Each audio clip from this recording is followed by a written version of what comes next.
Welcome to Retail's Most Wanted, the podcast that examines the latest issues related to organized retail crime and how retailers and policymakers are fighting against today's organized crime syndicates. I'm your host, Marty Carpenter, and coming up on today's show, we'll be joined by Jonathan Gold, Vice President of Supply Chain and Customs Policy at the National Retail Federation.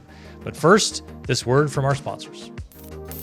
Retail's Most Wanted is brought to you in partnership with the Attorney General Alliance, where U.S. State Attorneys General collaborate on emerging legal issues and the rule of law at home and across borders. Learn more at agalliance.com. Retail's Most Wanted is brought to you in partnership with LVT, securing physical environments through intelligent automation. Learn more at lvt.com. That's lvt.com.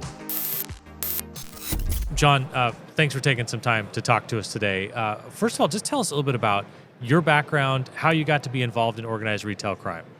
Sure. So Prevention, I should say. So I am one of the lobbyists on staff for National Retail Federation, and so ORC and loss prevention issues fall under my portfolio of issues that I work on, which is everything in the supply chain, from transportation to trade to product safety, and because ORC, with regards to cargo theft, kind of falls into some of the areas that I work on, with the Congress, the administration, trying to work on some new legislation and regulations. So that's kind of how that all came together. I've been with NRF 16 and a half years. Was with Customs and Border Protection for about a year and a half prior to that, and another retail trade association for 10 years prior to that. Yeah. Government relations work primarily state to state, or is it federal level? No, at the federal level. We do work with the state retail associations and help support them in some of their efforts, but our focus typically is on the federal level. Yeah, we've talked a lot about how this issue of organized retail crime has come more to like the public's attention, mostly thanks to TikTok videos and things that people see like that. I wonder, how do you see it progressing as an issue on the federal level? Do you feel like policymakers at that level are saying, oh, this is a real issue and we've got to figure out a way to address it? Yeah, policymakers are definitely seeing this as an issue. Because one, a lot of the work that National Retail Federation is doing, we hosted our Fight Retail Crime Day back in October. We've been focusing a lot on the Combating Organized Retail Crime Act to raise attention for members of Congress on the issue of organized retail crime. Obviously, they're seeing it in the daily press clips, in the nightly news, where you see the smash and grabs that are happening in stores. But as we all know, ORC is more than just the smash and grab you're seeing in the stores and the shoplifting. That's where cargo theft comes in, gift card fraud, all these other activities that folks are using to obtain goods illegally and then selling them for a profit. Yeah, we think about it as supply chain, and all these retailers here think about it as supply chain to get my product here so I can sell it. I imagine on the dark side of that, even the organized crime syndicates are saying, well, we need that supply chain to come in so we can steal it. So everybody's looking at supply chain. Absolutely, and they have their own supply chains on how to steal it, which is scary. The fact that these guys have become so sophisticated and have their own networks of supply chains and warehouses and distribution facilities, their own marketplaces, their own stores. I mean, it is crazy and scary how sophisticated these networks have become, and that's why we're trying to draw so much attention to it for Congress so they understand the challenge here and the fact that ORC isn't a victimless crime. It's not just somebody's taking something, either for personal use or for profit. They're using those profits to pay for other illegal activities, whether it's guns, drugs, human smuggling. We've seen the rise in violence tied to retail crime, whether it's in-store or out-of-store, impact on the associate, impact on the consumer, and impact on the community as well. Yeah, and when we talk about that supply chain, I imagine if you're on the bad guy side, so to speak, right, and you're saying, well, there's a supply chain of goods coming in, you can, and we've seen them steal it from retail organizations, but it doesn't always have to get to the end of the row for them to find a vulnerability somewhere along that chain, because you do a lot of work in cargo theft, right? No, absolutely. And I mean, one thing we've always talked about, and this even goes to kind of pre-9/11, cargo at rest is cargo at risk. So any opportunity that these groups have to get into a trailer and take cargo out, which is one avenue they take, whether it's a truck or a train, they're going to do that. And they're so sophisticated, they can get in and out of these containers really quick. Yeah. They know how to defeat the systems, and they do that. We saw during the pandemic here at Port of Long Beach, the UP Railroad. They showed a segment one night where they had all these empty boxes strewn along the rail lines because the cars were just sitting there and they were vulnerable. So folks were getting in and taking out all these packages and taking the merchandise out of the package and then running off with it and then selling it somewhere else.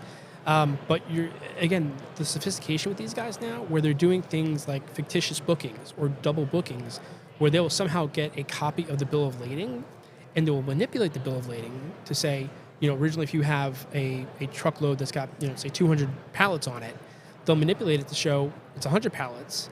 Somehow within the movement, they'll, pick up the container, go somewhere, take out that 100 pallets, then deliver it to the warehouse with the new bill of lading that says it's only 100 pallets.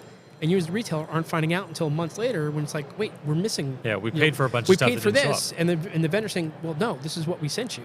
Yeah. So trying to figure out where that happens. So somewhere there's a breakdown in the communication from supplier to vendor, or somebody very sophisticated got a hold of that, whether it's internal or external, we don't know. How do they do that? How do they get a hold of that info? That's the thing where still trying to. Everybody's trying to figure that out. I mean, obviously, still using paper is a problem. Yeah. So, one of the things I think people are looking at now is how do you go more digital and protect that digital information from being compromised.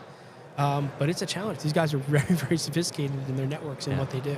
So you mentioned trucking and you mentioned with trains. I'd love to talk about each of those and maybe have a question beyond that. But so a truck, I think most people say, well, stuff's in a warehouse, it gets loaded on a truck and the truck goes. But somewhere along the line, that trucker has to stop to sleep. Is that when that's most vulnerable? It's multiple times. There's either, again, the fictitious pickup at the warehouse, where you're somebody who is posing as your driver is picking it up and you don't know, or it's coming out of the warehouse and they're stopping and it's getting hijacked, or they're again getting in and getting out of the container and then doing the drop off there. So that's one of the challenges that folks continue to face. On the rail side, obviously when the rail is moving, it's not going to get attacked. But when it sits, when you have port congestion, when the trains aren't moving for days at a time, it leaves the train vulnerable. Yeah. And often those trains, when they're just sitting there, it's not always that they're in a rail yard. Correct. We've got, we produce our show generally out of Utah, so that's the crossroads of the West. We got a lot of train lines. And sometimes you'll see trains that are just sort of out in the middle of nowhere-ish, just sort of sitting for a while they're waiting for a track to clear up or whatever. I imagine that makes them pretty vulnerable. Maybe out in super rural areas, it's more of an operation to get to them. But like you said, if they're not in motion, they're in danger. That's right. That's really interesting. What about here? I mentioned just as we were setting up that us landlocked folks from Utah who know about the trains, we get here and we see all these massive containers being loaded on and off of ships. Are those yards more secure, or what's the vulnerability when you talk about shipping? They're supposed to be more secure. Post 9/11, there were a lot of security restrictions put into place as far as who has access to the ports. You need to have a TWIC card to get access to the port and be able to pull the cargo out. But you've got folks on port that could get into containers and take stuff. But I think there's probably less likely in the yard, in the terminal yards, than once the cargo gets pulled out and goes somewhere else. Yeah. So you mentioned that federally this is an issue that they're having better understanding of. What is it that the federal government looks at and says, all right, well, businesses have to kind of do a better job of tracking their supply to the vendor.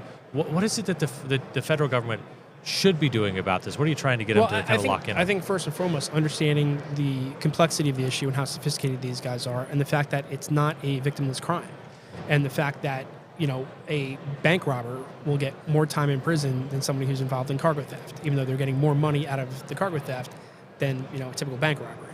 So I think trying to look at some of the penalties that are there and looking at the organized groups that are there. Again, I think we want to go after more after the organized groups, cut the head off the snake, as opposed to those that are doing the job and getting paid for it. So trying to figure out how do we put more emphasis on those groups and go after the leaders of these groups, again, who are using this money for other illegal activities which are more dangerous. Drugs, guns, human smuggling, transnational organizations, criminal organizations are involved in this. So money's going back overseas to some not so nice people that are using it for other purposes. So again, calling the attention to it and trying to make folks understand that these aren't one-off instances that are happening. Typically, if you have a crew that's doing this, it's more than one time they're doing this, and all that money's going to one place. Yeah. So I think that's what folks need to understand, is that these aren't one-offs. And I think what needs to happen, too, is more support for the state and local law enforcement to go after these criminal enterprises and provide them the opportunity to prosecute and go after the higher-ups, which is something I think we need some help on achieving. Is it a tougher sell at all, the cargo type theft, because you don't get the TikTok videos of people running into a store? Because people watch that and they go, oh, we can't have that. But it's kind of harder to show me a video of someone ransacking a train car. Yeah, but you look at the value of what they're taking out and the impact it's having on the economy and impact on everywhere else. So I think it's trying to show it all together, what ORC means. And again, it's not just the taking of the merchandise, but again, where that money goes and who it flows to and how it's used, which I think is so important. Again, they're taking the product and they're selling it somewhere else, so they're selling stolen products. So how do we get at them from that perspective? Again, putting the consumer at risk, because there are plenty of times when they're stealing, healthcare products and they're not storing it safely. Yeah. We've heard baby formula for years that there are issues when baby formula is stolen. They'll wipe off or manipulate the expiration dates. They won't store it properly, which poses a health risk to a newborn, to a baby. Yeah. I'll give you the final word on this. What if you want the audience to take away one thing from our discussion today? What do they need to know about the problem of cargo theft and what the federal government is doing just generally on the issue of organized retail crime? Yeah, I mean, I think, look, the issue is unfortunately, we're seeing the numbers tick up when it comes to cargo thefts. Verisk recently put out their most recent study for Q1 2024 showing a 46% increase in cargo theft. And that's only what's reported. Not everything is always reported, unfortunately. We actually just did a breakout session here at Protect talking about cargo theft. And, one of the things that we talked about was, one, making sure you report as soon as you find out there's an issue, report it to local police, and then get other folks involved as well. And the value of partnerships, both with your transportation providers and law enforcement as well, because that's where you can help to not only try and recover the product, but bring a case as well, knowing that local law enforcement and jumping on it as soon as you can. We really appreciate the time, John. Thanks so much for the insight. My pleasure. That's it for this episode of Retail's Most Wanted. Thanks to our presenting sponsors, LVT and the Attorney General Alliance. Don't forget to hit that subscribe or follow button so you can catch each episode. We drop a new one every 2 weeks. We're also on X, LinkedIn, and YouTube. You can find links for all those in the show notes below. Thanks for being with us, and keep up the good fight.